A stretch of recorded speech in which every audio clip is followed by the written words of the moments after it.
지금 교회에서 골로새서를 시리즈로 설교하고 있습니다. 공동체라는 것이 참 중요합니다. 혼자 살아가는 것이 아니라 인생은 함께 살아갑니다. 그래서 첫째 시간에는 교회라는 것은 공동체라고 말씀드렸습니다. 그러니까 내 마음 내키는 대로 교회에서는 하는 것이 아니에요. 더불어 배려하고 공동체로 살아가는 훈련을 해야 됩니다. 지난 시간에는 가정이라는 공동체가 얼마나 소중한가라고 말씀드렸습니다. 오늘은 세 번째로 바로 사회, 내 직장, 일터라는 것이 얼마나 복되고 얼마나 축복된 장소인가 우리 함께 은혜를 나누기 원합니다. 리라는 분이 쓴 책 셋째 혀가 100만 군사보다 강하다라는 책이 있습니다. 이 책을 서론으로 제가 여러분에게 말씀드리려고 합니다. 이 책에 보면은 중국의 역사가가 쓴 책입니다. 어느 수재인 사람들 3명이 과거 시험을 치르러 갑니다. 근데 사람이 누구나 그렇잖아요. 입시철이 되거나 무슨 때가 되면은 내가 붙을까 안 붙을까 궁금해하고 답답해하거든요. 그래서 가장 중국에서 용하다는 도사한테 찾아가서 이 3사람이 물어봅니다. 존지도 많이 드리고 절하고 좀 가르쳐 주세요. 이분이 가만히 부채가지고 막 흔들더니 손 하나를 탁 내미는 겁니다. 몰라는 거예요. 이게 뭡니까? 이 사람이 하는 말이 나중에 가면 알아요. 자연히 알게 될 것이요. 지금 그 답을 알면은 천기가 누설되면 김이 새니까 빨리 가라고. 이 사람이 돈 내고 뭐 답도 못 얻고 이 천기가 누설되면 안 되니까 빨리 가라고 그냥 가는 거예요. 그 옆에 있는 종이 물어봐요. 주인한테요. 이 도사님 손가락 하나 내민 게 뭡니까? 그러니까는 웃기만 해요. 그러니까 하인이 1명 붙는다는 겁니까? 맞다고. 그럼 2명 붙어가지고 오면 어떡합니까? 내가 언제 1명 떨어지고 2명 붙는다고 얘기할 거라고. 그럼 3명 붙으면 어떡합니까? 한꺼번에 다 붙는다고. 이게 무슨 얘기예요? 무슨 얘기 같습니다만은 오늘날 현대인들이 이 사주팔자, 시, 연 언제 태어나는가, 여러분 이것 가지고 사람들이 간지 이런 것 가지고 따지면서 내 인생의 운명을 맡기는 사람들이 많아요. 저도 어린 시절에 우리 집 예수 안 믿었거든요. 옛날에요. 어느 분이 와가지고 점쟁이가 와가지고 저보고 크게 될 사람이 이랬대요. 거기까지는 은혜가 돼요. 얘는 학생 때 물가 가면 안 된대요. 내가 어린 시절에 물가 거의 못 갔어요. 여기 우리 누나 와 있는데요, 언니가 와 있는데요, 어린 시절에 친구들하고 학교 끝나고 동대문 운동장 거기 그 수영장 있고 수영하러 우리 엄마가 그거 소식 듣고 와가지고 그 마이크에 대고 은혜야 빨리 나오라고. 나 왜 그런가? 그때 수영장에서 붙잡혀 왔어. 그놈의 점쟁이 때문에 내 신세를 조진 사람이에요.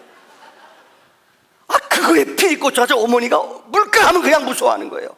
여러분 그렇게 인생 산 분 없어요? 얼마나 어리석은 사람이에요. 세상 사람들은 사주팔자가 정해져 있다고 그래요. 확률적으로 운명이 있다고 말해요. 그러나 믿음 갖고 신앙을 갖고 사는 사람은 우리의 정해진 운명도 믿음으로 바꾸는 것이 믿음의 역사인 줄 믿습니다. 성경은 무릇 지킬 만한 것보다 내 마음을 지키라고 했어요. 내 마음과 내 생각을 고치면은요 변화와 기적이 일어나는 게 우리 인생의 여정이라는 거예요. 자, 오늘 본문의 말씀을 중심으로 3가지로 은혜 나누기 원합니다. 첫째는 직장의 의미입니다. 여러분 동서고금을 막론하고 많은 사람들의 가치관, 돈 많이 버는 직업, 그 다음에 사람들 앞에 인정받는 직업은 옛날이나 지금이나 높은 직업이에요. 화이트 칼라, 앉아서 좀 볼펜 움직이고 이렇게 좀 남 부리는 직업, 이거는 사람들이 아주 선호하고 좋아하는 직업이에요. 그런데 일하는 직업, 사업하는 사람, 그걸 장사치라고 그랬잖아요. 옛날에 얼마나 비하하는 말이에요. 무시하고 멸시해요. 근데 성경을 보면은 성경의 개혁자들은, 특별히 칼빈은 우리 직업 소명론이라는 이야기를 3가지로 이야기하고 있어요. 기독교인들은 어떤 직업을 갖건 무슨 일을 하건 이거는 여러분 높고 낮음이 없어요. 이 직업은, 이 소명은 하나님이 나에게 맡기신 일이라는 거예요. 가정에서 어떤 일을 맡건, 여러분, 첫째 직업의 의미를 칼빈은 세 가지로 설명을 했어요. 첫째는 청지기 사명이라는 거예요. 어떤 일을 맡든지 자녀도 여러분 내 것이 아니에요. 많은 사람들은 자녀는 영원히 내 것인 줄 알아요. 하나님이 이 땅에 사는 동안 내게 잠시 맡겨준 거예요. 이게 청직이에요. 물질도 내 것 아니에요. 하나님이 이 땅에 사는 동안 잠시 동안 우리에게 맡겨주신 거예요. 시간도요, 내 마음대로 쓰면 안 돼요. 하나님이 여러분에게 시간이라는 걸 우리에게 맡겨주셨다는 거예요. 이게 청직이에요. 미국의 뉴저지에 가면은 여러분, 에머슨 로버트라는 분이 있습니다. 로버트 에머슨이라는 목사님이 있었어요. 이 사람은 원래 이 사람이 의사였어요. 그래서 뉴욕에서 가장 유명한 의사 가운데 한 사람이 바로 이 사람이에요. 에머슨 로버트라는 사람이었어요. 근데 이 사람이 어린 시절에, 학창 시절에 하나님께 서원을 했어요. 고민이 되는 거예요. 어린 시절에 자기가 하나님께 서원했는데 의사인데 고민해요. 특별히 이분은 구강의과 의사였습니다. 유명한 의사였어요. 근데 40세 때 인생의 의미를 다시금 깨닫기 위해, 소명에 응답하기 위해 의사직을 포기하고 프린스턴 신학교에 가서 신학 공부의 목사가 됐어요. 그래서 우리가 구강을 영어로 오랄이라고 하거든요. 그래서 오랄 로버츠라고 이름을 바꿨어요. 아마 여러분 신학 공부한 분들은 알아요. 오랄 로버츠 목사님은 방송 설교로 세계적인 권위자, 방송 설교로 유명한 분이에요. 이분은 그의 글에서 이런 말을 하고 있어요. 내가 이전엔 직업이 자기가 의사였거든요. 이제 신학 공부하고 목사가 됐어요. 많은 사람들은 목사만 성직이고 의사는 성직이 아니라고 생각한다는 거예요. 그렇지 않다는 거예요. 자, 그분은 그 글에서 이렇게 말하고 있습니다. 나는 의사를 하든 목사를 하든 일의 종류와 상관없이 그것이 하나님의 일이며 하나님의 부르심이라고 믿습니다. 그래서 의사로 살았던 과거나 목사로 살고 있는 현재나 저의 신분에는 조금도 변함이 없습니다. 저는 언제나 하나님의 일꾼으로 산다는 마음으로 최선을 다합니다. 이게 바로 소명이라는 거예요. 많은 사람들은 여러분 귀하게 보이는 것, 하나님이라는 것만 소명인 줄 알아요. 이것만 성직인 줄 알아요. 종교개혁자들은 우리가 어떤 일을, 무슨 직업을 하든지 이것은 하나님이 내게 맡겨주신 콜링, 소명이라는 것을 우리는 명심해야 된다는 것입니다. 두 번째로 종교개혁자들은 직업의 의미를 생활과 봉사를 위해 주시는 것이에요. 어떤 사람은 우리 한동안 다미선교회나 이단들이 나타나서 하늘나라 갈 날 얼마 남지 않았으니 이 땅에서 마음대로 살아라. 그래서 우리가 생업, 일했던 것들 다 버려버리고 그냥 그들한테 다 바친 사람들이 있어요. 이건 정말 잘못된 생각이에요. 하나님 우리에게 직업을 주신 것은 이 땅에 살아가는 동안 재정을 누리도록 하나님이 주신 거예요. 그래서 이것을 통해 생활의 기반이 될 뿐만 아니라 이걸 가지고 먹고 여러분 즐기고 하나님이 주신 아름다운 일터에서 누리고 이걸 가지고 섬기며 봉사하는 것, 그래서 직업을 주셨다는 거예요. 그래서 성경에 보면은 바울은 자기 직업이 있었어요. 처음에 전도할 때 바울이 이방 지역을 전도할 때에 믿지 않은 사람들이 너무나 많았어요. 바울의 직업이 뭡니까? 텐트 메이커예요. 텐트 만드는 사람이에요. 처음에는 그가 자기 직업을 가지고서 자영업을 가지고 일하면서 전도 사역을 감당했어요. 후반기에는 그 전도 사역이 복음만 전도하느라고, 복음을 증거하느라고 사역자들이 나중엔 도와줘요. 꼭 자기 직업을 가지고 일하며 하나님 우리 일터에서 수입을 또 이것을 가지고 섬기며 나누도록 하는 것이 직업을 주신 의미라는 거예요. 세 번째는 직업이라는 것은 삶의 우리의 자리에서 하나님께 영광을 올리라는 거예요. 이건 좀 신학적인 용어입니다만은 독일말로 삶의 자리라는 말을 집집레벤이라고 말합니다. 이게 삶의 자리예요. 그러니까 어디에서, 가정주부는 가정에서 일하면서, 그 다음에 여러분 군인은 군인의 자리, 학교에서 학생들은 공부하는 자리, 이것이 우리의 집집레벤이라는 거예요. 우리 일터라는 거예요. 그곳에서 하나님의 영광과 거룩함을 드러내는 것, 이게 성도의 삶이라는 거예요. 오늘 본문의 말씀 보세요. 주께라는 말이 3번 기록되어 있어요. 22절에 주께 두려워하며, 주를 두려워하며, 23절에 주께 하듯하고, 24절에 주께 상급을 받으며, 우리는 어떤 일을 하든지 주님이 내 곁에 보시며 주님 앞에서 삶을 행한다는, 즉 코람데오, 하나님 앞에 살아가는 삶, 하나님이 우리의 삶을 보신다는 거예요. 그래서 어떤 일을 하든지 우리는 어느 처지에서 무엇을, 어떤 큰일 작은 일이 없어요. 무슨 일을 하든지 이 삶의 일터에서 하나님의 임재와 하나님의 동행함을 느끼며 살아가는 것이 집집 레벤이라는 말입니다. 서론적인 부분은 좀 딱딱한 이야기를 드렸어요. 오늘 두 번째, 직장에서 우리 성도들은 어떻게 일을 해야 되는가. 오늘 성경은 우리에게 22절에 성실한 마음으로 일하라고 말해요. 오늘 22절의 말씀을 보세요. 종들아, 모든 일에 육신의 상전에게 순종하되 우리의 상전에게는 순종하라고 말해요. 어떻게? 사람을 기쁘게 하는 자와 같이 눈가림만 하지 말고 오직 주를 두려워하는 성실한 마음으로 하라는 거예요. 이 땅에는 두 종류 일하는 사람이 있어요. 어떻게 해요? 두려워하는 마음으로, 사람의 눈가림으로 일하는 사람이 있어요. 그러나 믿음의 성도는 주님이 보신다는, 코람데오, 주님이 내 일터에서 나를 보신다는 심정 가지고 성실함으로 일하라는 거예요. 첫 번째 보세요. 눈가람이라는 말은 영어 성경에 보니까는 아이 서비스라고 기록되어 있어요. 혹시 여러분 알죠? 립 서비스, 입으로 그냥 앞에서 공치사하는 사람, 이거 립 서비스라고 그래요. 눈가림이 뭐예요? 눈으로 볼 때는 열심히 해요. 근데 안 보면 일 안 해요. 어떤 일을 맡겼든지 두 종류 사람이 있다고 하잖아요. 주인 정신 가지고 열심히 일하는 사람이 있고, 누가 보건 안 보건, 어떤 사람은 그저 주인이 안 보거나 주인이 없으면 일 안 해요. 그래서 이런 재미있는 글이 있어요. 영국에서 옛날에 그 흑인들 많은 노예들 잡아오잖아요. 그들 일 시키면 주인이 없으면 일 안 해요. 주인이 지키지 않으면, 아마 여러분 삶도 그럴 거예요. 집안에서도 그 아버지가 앉아 계시다는 것 자체가 50번 먹고 돌아가는 거예요.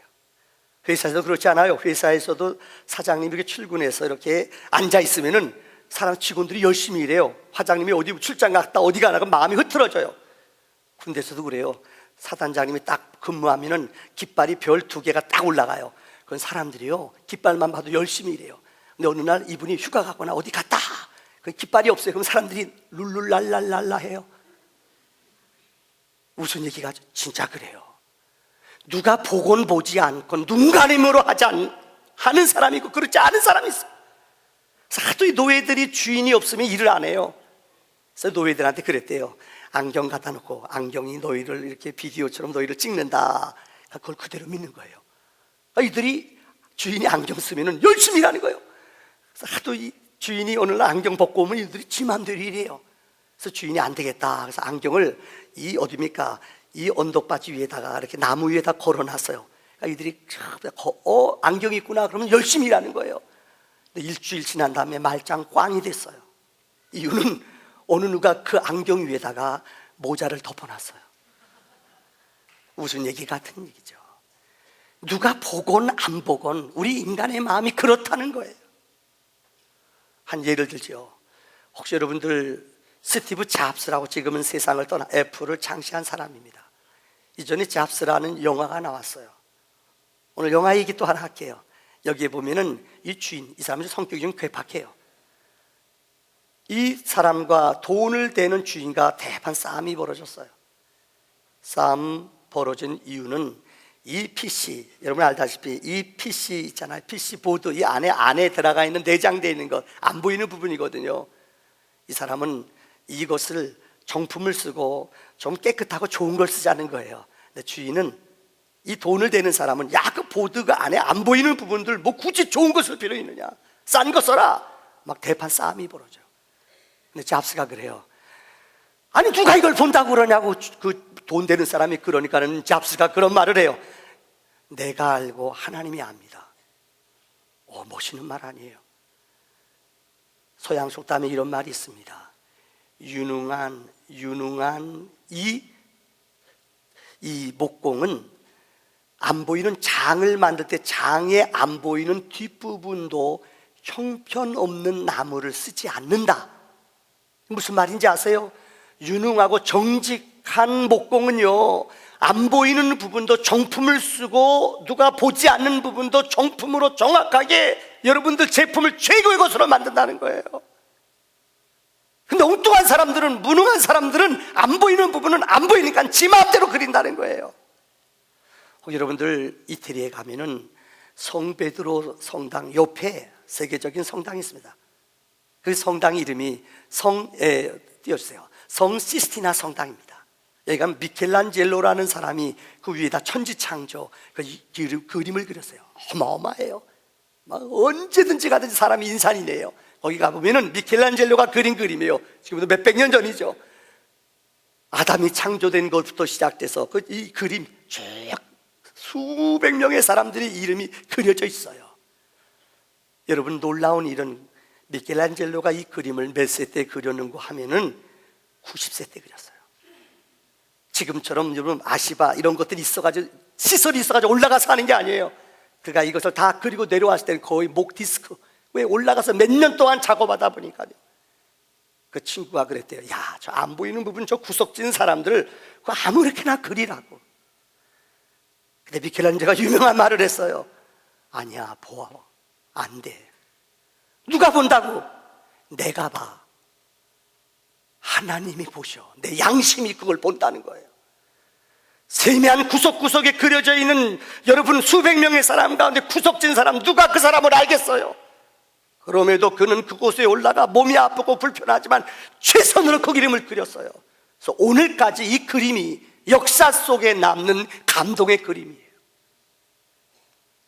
무슨 일을 하든지 성경은 우리에게 성실과 하나님이 보신다는 마음을 가지고 그림을 그리라고 말하고 있어요. 마지막 결론의 말씀을 드립니다. 오늘 성경은 우리에게 24절에 하나님의 상급을 기억하라고 말씀합니다. 한번 따라합시다. 하나님의 상급을 기억하라. 다시 한번 시작. 오늘 본문 24절의 말씀을 보세요. 이는 유업의 상을 주께 받을 줄 알미니 너희는 주 그리스도를 섬기느니라. 오늘 본문에 하나님 앞에 죽게 하듯 인생을 살아가는 사람에게는 하나님이 유업의 상을 우리에게 주신다고 그랬어요. 여러분, 오래됐네요.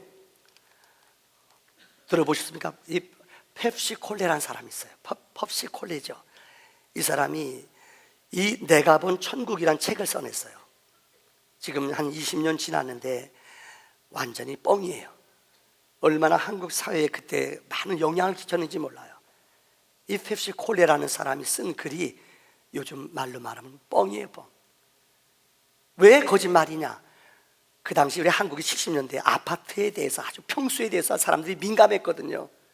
몇 평 몇 평. 근데 이분이 자기가 천국 갔다 왔는데 천국에 가니까는 잘 믿는 사람은 100평. 와, 강남 100평. 근데 어떤 못 믿는 사람은 10평. 그러니까 사람들이 평수에 뿅 간 거예요. 사람들이요. 가지고 저기 정신을 잃어버렸어요. 여러분, 천국과 지옥은 성경에 기록되어 있어요. 어느 성경에 평수란 말 없어요. 사람들이 평수의 양 유혹이 돼가지고 간증하면서 평수 얘기하니까 정신을 잃어버렸어, 사람들이. 사랑하는 성도님들, 성경 요한계시록 21장에 우리가 가야 될 천국을 하나님은 우리에게 보여주셨어요. 행여나 우리 마음속에 꿈을 꿔가지고 천국 봤다, 이건 믿으면 안 돼요. 꿈이지 성경은 아니에요.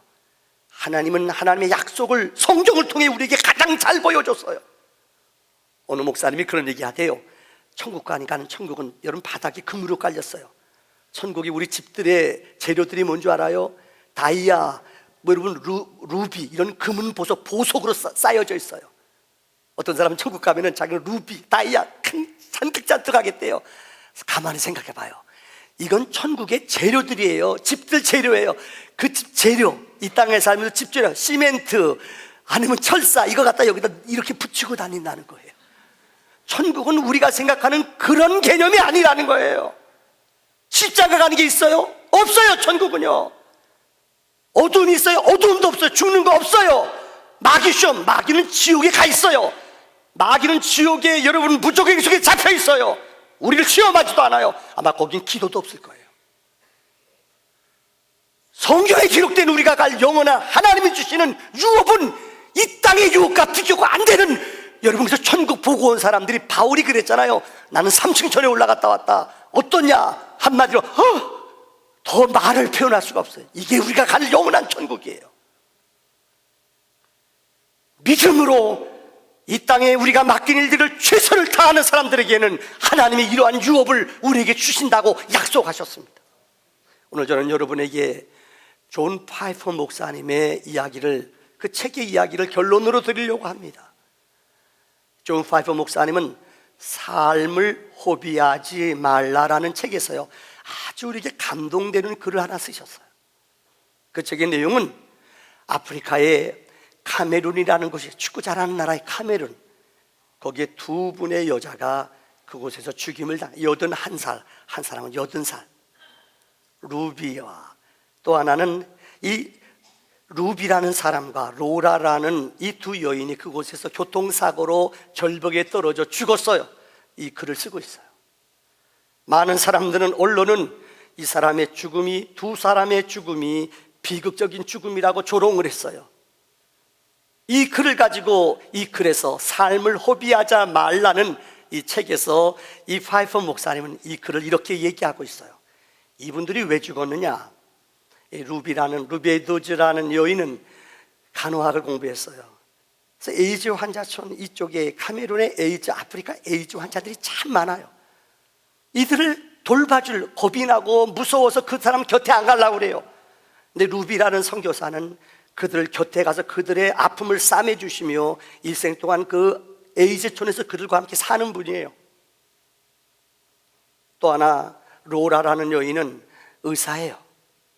근데 자기 남편이 세상을 떠나니 60세 때에 이분은 이곳에 와서 남은 내 인생을 의술이 없어 죽어가는 이 아들과 살겠다. 60세에 와서 20년 동안 그곳에서 사는 분이에요. 그날도 여느 날과 똑같이 그 환자들을 치료하기 위해서 그들이 가다가 나이가 들면은 여러분 아프리카 땅은 운전 정비도 잘 안 되잖아요. 차가 브레이크 파열이 일어나서 이 낭떠러지에서 굴러서 떨어져 돌아갔어요. 80살 된 의사와 간호사인 로라와 루비 두 분은 이 세상을 떠나고 말았어요. 이 글에서 마지막에 이런 얘기를 해요. 리더스 다이제스트에 나오는 한 사람의 부유한 이야기를 이것과 이야기를 연결시켜 얘기해요. 그 얘기는 다음과 같습니다. 59살 먹은 또 51살 먹은 부부가 젊은 시절에 우리말로 말하면 증권에서 대박이 터졌어요. 너무나 많은 돈을 벌었어요. 이제는 59살 된 남편, 51살 된 이 부인이 이 돈 가지고 어떻게 살까? 이들이 궁리하다가 생각한 게 뭐냐? 미국의 남쪽에는 플로리다 주에 가서 여러분 저택을 사고 물가에다가 요트를 사고, 미국 사람들 돈 번 사람 제일 꿈은 요트 사는 거거든요. 요트 사고 두 부부가 인생을 살아가는 목적이 두 가지예요. 하나는 조개 껍질을, 희귀한 조개 껍질을 줍는 것이 그들의 유일한 낙이에요. 또 하나 일광욕으로 매일매일 일광욕하며 살아가는 게 그들의 낙이에요. 존 파이퍼 목사님은 이 글에서 이렇게 말해요. 이 두 사람의 죽음이 있는데 한 사람은 80세 때 죽임을 당한 사람이요, 또 이 99살, 59살, 그 다음에 51살 된 이 부부는 일광욕하고 여러분 이 조개 껍데기 죽는 것이 인생의 유일한 낙이라는 거예요. 이거는 휴가나 휴식 때는 할 수 있는 며칠 동안, 아니 몇 달 동안 할 수 있어요. 근데 이것이 그들의 인생의 남은 녀석의 영원한 삶일까요? 그럴 수 없다라는 거예요. 혹시 지난주에 뉴스 보신 분 아세요? 미국 남부에 대통령 은퇴한 후에 지금도 더 영향력, 사람들의 감동 끼치는 사람이 있어요. 누군지 알죠? 지미 카터 대통령. 보셨어요? 주일학교 우리 썬데이 스쿨에 가서 사람들 모아놓고, 어른들 모아놓고 성경 공부 가르치는 반이에요. 매주일마다 이 일을 해요. 91세. 얼마 전에 인터뷰하는데 암이 너무나 많이 번졌어요. 이제 며칠 못 산대요. 그러면서 매주일마다 가서 이 사람을 보기에 사람들이 몰려 들어와요. 91세인도 그들에게 천국을 얘기해요. 천국의 감동을 얘기해요. 이게 아름다운 삶이라는 거예요. 오늘 저는 여러분에게 인터넷 가면은 91세 노인의 여러분 수기라는 글이 있습니다. 이 편지를 반주 좀 쳐주실래요? 여러분에게 마지막 읽어드리고 질문을 던짐으로 오늘 제 설교를 마치려고 합니다. 떼주세요. 어느 95세 노인의 수기. 나는 젊었을 때 정말 열심히 일했습니다. 그 결과 나는 실력을 인정받았고 존경을 받았습니다. 그 덕에 65세 때 당당한 은퇴를 할 수 있었죠. 그런 내가 30년 후인 95살 생일 때에 얼마나 후회의 눈물을 흘렸는지 모릅니다. 내 65년의 생애는 자랑스럽고 떳떳했지만 이후 30년의 삶은 부끄럽고 후회되고 비통한 삶이었습니다. 나는 퇴직 후 이제 다 살았다. 남은 인생은 그냥 돔이다 라는 생각으로 그저 고통 없이 죽기만을 기다렸습니다.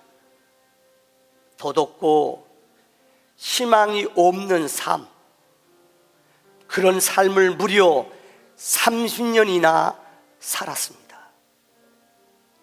30년의 시간은 지금 내 나이 95세로 보면 3분의 1에 해당하는 기나긴 시간입니다.